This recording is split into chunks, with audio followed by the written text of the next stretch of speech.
fé. O recado aí do MC Raiban pro meu povo brasileiro, tão sofrido, amado e guerreiro. Vamos vencer mais essa. Aí, ó. Bactéria, filha da puta, micróbio do caralho, empatou a minha, atrasou os trabalhos, mas o Brasil tá unido e decidiu o seguinte: não tem mole pra Covid-19 nem 20. Bactéria! Bactéria! 10 na criatividade, 0 no conhecimento. Bactéria, qual o nome da bactéria mesmo? Ah, coronavírus. Bem, pessoal, e aí, tudo certo? Vamos para mais uma aula? Aula de hoje, semana 4, Coronafilo. A digníssima falou que eu tô a cara do Mano Menezes. Tá certo isso mesmo? Tô feio assim? Poxa vida. Vamos lá então, pessoal. Na última aula a gente vinha estudando o senhor Aristóteles. Lembra lá? O Aristóteles. E hoje a gente vai continuar. Lembrando que o Aristóteles já surge desse contexto da Academia do Platão, só que discordando da Academia do Platão. Lembra lá? O verdadeiro discípulo é aquele que consegue superar seu mestre, né? A gente percebeu lá aquela discussão sobre o idealismo, o uso dos sentidos, da experiência. A gente até observou, né? Aqueles conceitos, aquelas categorias, todas elas surgem não das ideias, mas da experimentação do mundo sensível, né? Foi experimentando o mundo sensível que ele percebeu que a substância é, ao mesmo tempo, essência, acidente, ato, potência, que ela é forma, mas ela também é matéria e que existe lá as 4 causas, tá? E a gente vai, no caso, percebendo, vai mergulhando um pouco mais na filosofia aristotélica na aula de hoje. Lembra lá que usamos na última aula o objeto apito e ela, a nossa querida bandeira do Palmeiras. Beleza? Bem, abandonando a epistemologia por um momento, vamos observar agora um outro tema na filosofia aristotélica, que é o tema da ética. Muito interessante, muito mesmo, vale a pena. De todas as obras aristotélicas sobre ética, a que mais se destaca é a chamada Ética a Nicômaco. Nicômaco é o pai do Aristóteles, tá? Em homenagem ao seu pai, então ele escreve esse livro tratando justamente sobre o estudo da virtude. Segundo o senhor Aristóteles, no caso, a gente vai perceber que a ética ela serve justamente para refletir sobre a virtude. O que é essa virtude e como nos educar para nos tornarmos mais virtuosos. Quando ele se lança a investigar esse problema filosófico da ética e da virtude, ele percebe o seguinte: que a virtude ela é alcançada através da reflexão, tá? Através da reflexão do pensamento, do uso da racionalidade. Porém, ele vai se diferenciar do seu mestre, o Platão, porque para o Aristóteles, a busca da felicidade, ela é alcançada através do controle racional, sim, tá? Das paixões e dos desejos, mas essa reflexão, ela nasce da análise racional a partir das experiências cotidianas. E para o Aristóteles, no caso, a virtude está justamente na observação de que há uma justiça nas ações humanas, na prática, tá? A justiça está ligada à ideia de justo meio, a justa medida, a temperança. Percebam o seguinte, vamos observar a tabela que eu trouxe para vocês, tá? Justamente das reflexões aristotélicas. Vício é sempre um erro, é a não virtude. O vício pode ser ocasionado pelo excesso ou pela falta, ok? Vamos imaginar, por exemplo, lá o excesso de coragem, como a gente tem na tabela. O excesso de coragem vai, no caso, levar a uma situação de temeridade que não vai possibilitar que você viva bem. Você vai morrer logo. Pegar minha bandeira do Palmeiras e ir na torcida do Corinthians, se bem que tá sem futebol, né? Mas tá, imagina lá que eu tenha temeridade, tá? Eu vou morrer jovem, não vou viver. Porém, a falta de coragem gera covardia, que também não é uma virtude. Portanto, se eu quero viver bem, tá? Eu preciso encontrar a justa medida, o justo meio, a temperança da coragem, tá? A avareza seria, no caso, aquele que é comedido ao extremo. Já quem falta, não consegue ser comedido, é o esbanjador. tá? Magnificência, tá? Se eu tiver em excesso, sou vaidoso. E pouco, a subserviência. Ele até usa exemplos através até da alimentação. Tudo que é em excesso e em falta, tá? É, no caso, errado. Só que é importante a gente fazer uma ressalva que não está no slide, mas é importante a gente perceber, é que é o seguinte. De acordo com Aristóteles, tá? Tudo isso, essa busca pela justa medida, ela se justifica pela finalidade. Segundo ele, a causa final do ser humano, tá, é ser feliz, é alcançar a felicidade. E para eu alcançar a felicidade, eu não posso viver nada em excesso, tá, porque eu vou viver mal, e nada em falta, porque também vivo mal. Tá? Eu, ao encontrar a justiça, a justa medida, assim eu alcançarei no futuro, tá? Esse telos, esse objetivo final, tá? Essa finalidade que é a felicidade. Já em relação à política, o Aristóteles ele começa analisando o ser humano a partir das suas experiências, da sensibilidade. Lembra lá, a sensibilidade, a experiência, a memória, a experiência. Aí eu vou, no caso, até a arte para chegar numa teoria, né? E ele percebe, no caso, que uma característica humana importante é de que o ser humano é um animal político. O homem só realiza sua natureza essencial no convívio e na relação política com a sua cidade. Vamos perceber, por exemplo, o seguinte. Quando ele começa a investigar lá os homens, ele percebe que o homem analisando assim como os outros animais, é semelhante em alguns aspectos com a abelha, porque ele vive em comunidade. Tá?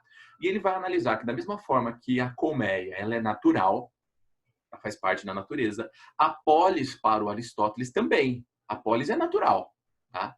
Sem a colmeia, a abelha não vive. Sem a polis, o homem também não vive. O homem só realiza sua natureza essencial no convívio e na relação política com a sociedade. Vale a gente perceber o seguinte, para a gente, política está muito associada a uma certa atividade, tá?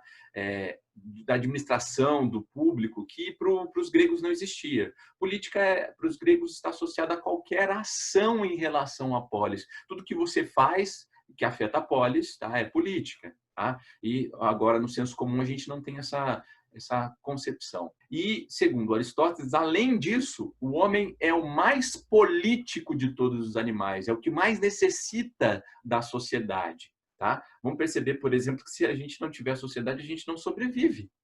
E o Aristóteles ele ainda considera de que o homem é o animal mais político entre todos os animais, justamente porque tem o domínio da palavra, okay? Da linguagem.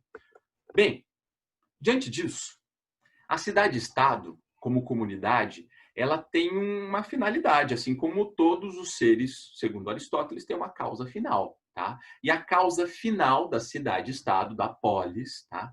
É o bem, gerar o bem. O bem é a causa final para todos, tá? Para todos os indivíduos, para todos os cidadãos. Então, ao fazer uso da palavra, o homem ele acaba se tornando capaz de ascender das sensações, lembra lá, a sensação, depois a memória, a experiência, a arte, a técnica e a teoria. Ele vai ascender dentro desses graus do conhecimento, usando a palavra, a linguagem, tá? E buscando a concepção, a percepção do que é bem, tá? E do que é mal, do que é justo e do que é injusto. E daquilo que é essencial nessa comunidade política. Apesar do Aristóteles estar falando especificamente das cidades-estados gregas, da polis grega, a gente vai percebendo que esse ambiente da política ele está muito associado ao ambiente da ética, ok? É natural, assim como para as abelhas é natural ter uma colmeia, é natural para o ser humano ter a cidade, ter a polis e desenvolver nesse ambiente a sua ética. Senhores e senhoritas, na obra Política do Aristóteles, que ele faz essa consideração de que o homem é um animal político, ele vai dizer que a sociedade ela se torna, portanto, virtuosa a partir do momento em que ela busca desenvolver na sua prática cotidiana a ética. Tá? A família vai introduzir essas considerações da política, da ética, tá? Só que numa situação menor, micro, tá? E quando vai para a sociedade, vai, no caso, para a polis, a ética ela é levada a uma outra situação, a uma outra consideração. Na obra Política de Aristóteles, ele ainda faz o seguinte, olha lá. Ele cria uma tabela, na verdade não está manifestada como tabela, eu coloquei ali para organizar, para vocês perceberem ali, algumas formas de organização da polis, tá? Com critério usado, quantos governantes, poucos ou muitos.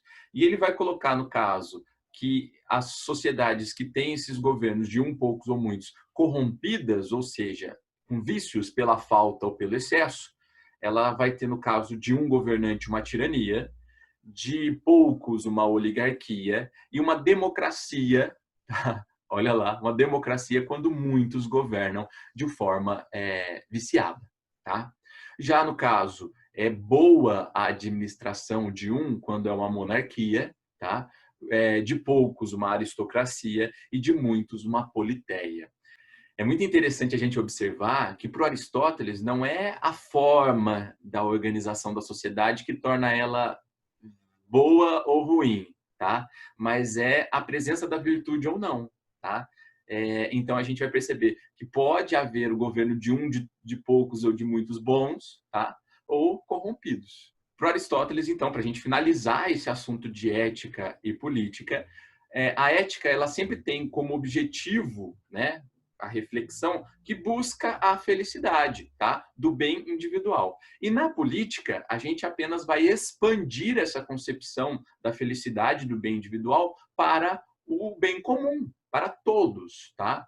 Bem, observando essa imagem aqui, eu quero que vocês percebam, que me chama a atenção, é observar que a felicidade, ela está, no caso, associada à primeira situação, a uma situação coletiva de vários, e que a felicidade ela está no telos, tá? Está à frente. Portanto, tanto a ética quanto a política aristotélica, ela é teleológica, não é teológica. Teológico é referente a Deus.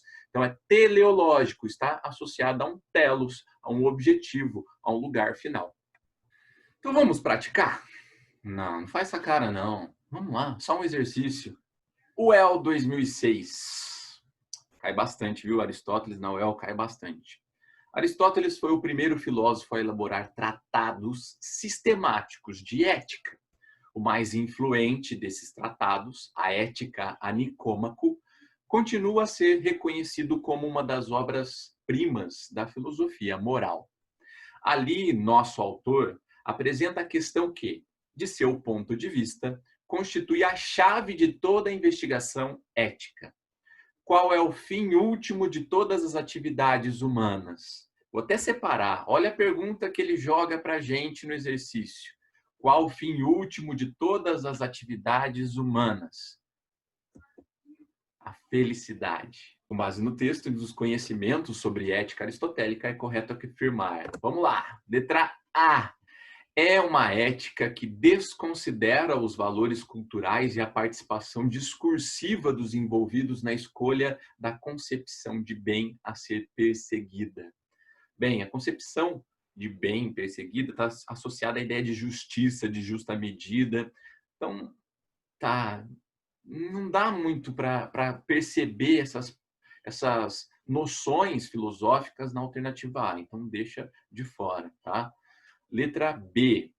É uma ética do dever, que ao impor normas de ação universais, transcendem a concepção de vida boa de uma comunidade e exige o cumprimento categórico das mesmas. Está falando que ele elabora uma série de regras, tá? E que essas regras elas nos orientam nas nossas ações a partir de uma ética do dever. Não. A letra B poderia ser associada, no caso, à concepção kantiana do imperativo categórico. Ali não. Letra C. É uma ética compreendida teleologicamente, pois o bem supremo, vinculado à busca e à realização plena da felicidade, orienta as ações humanas. Ai, bonitinho, né? Qual? Letra C de corona, né? Vamos dar uma olhadinha nas outras só para desencargo, mas parece que é essa, né? Letra D. É uma ética que orienta as ações por meio da bem-aventurança proveniente da vontade de Deus, porém, sinalizando para a irrealização plena do bem supremo nessa vida. Não. Essa concepção a gente pode associar ao Santo Agostinho, tá? Não é Aristóteles. Letra E.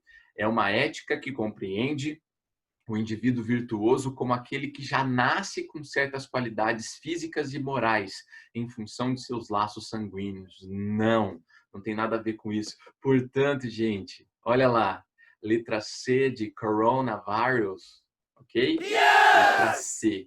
A ética compreendida teleologicamente, pois o bem supremo, vinculado à busca e à realização plena da felicidade, orienta as ações humanas. Pessoal, fechou? Espero que estejam bem. Se precisar da nossa ajuda, estamos aí. E até a próxima. Falou!